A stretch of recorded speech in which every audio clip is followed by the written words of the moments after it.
হবিগঞ্জ জেলার মাধবপুর উপজেলার ৫ নং আন্দিউরা ইউনিয়নের পূর্ব আন্দিউরা গ্রামে ছোট শিশুর মাছ ধরাকে কেন্দ্র করে ঘরবাড়িতে সন্ত্রাসী কায়দায় হামলা ও প্রাণে মেরে ফেলার হুমকি দেওয়া হয়।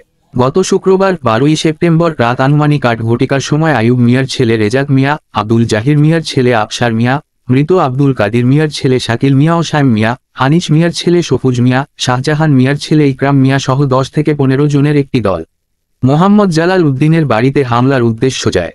সেখানে জালাল উদ্দিন এবং তার দুই ভাই তাদেরকে প্রতিহত করতে গিয়ে তাদের সাথে হাতাহাতি হয় এবং দুই পক্ষের বেশ কয়েকজন আহত হয়।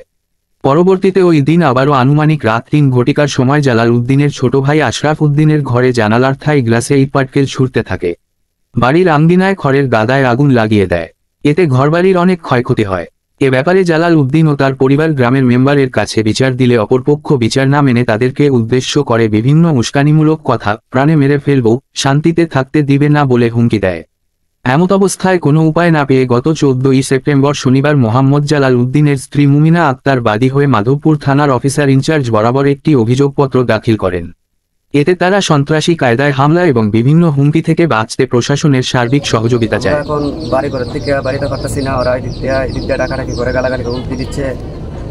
আমাদেরকে মারবে না মাইরা তারা, আমরা খুব এর মধ্যে আসি। গ্রামবাসী চাচ্ছিল যে এটা সমাধান করার জন্য, কিন্তু তারা ওর কথা সে মানে নাই।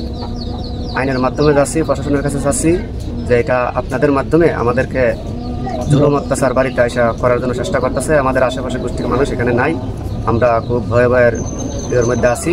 আমরা একটু নিরাপত্তা আপনাদের আশ্রয় চাচ্ছি। আমরা বাড়িতে পুরুষ মানুষ থাকে না, তাই জন্য আমার গরসিয়া অনুপযুক্ত মেয়ে আছে, ছেলের হুমকি দিয়ে উঠাই নিব বা নির্যাতন করবো। এইভাবে আমরা আইনের সুস্থ বিচার চাই।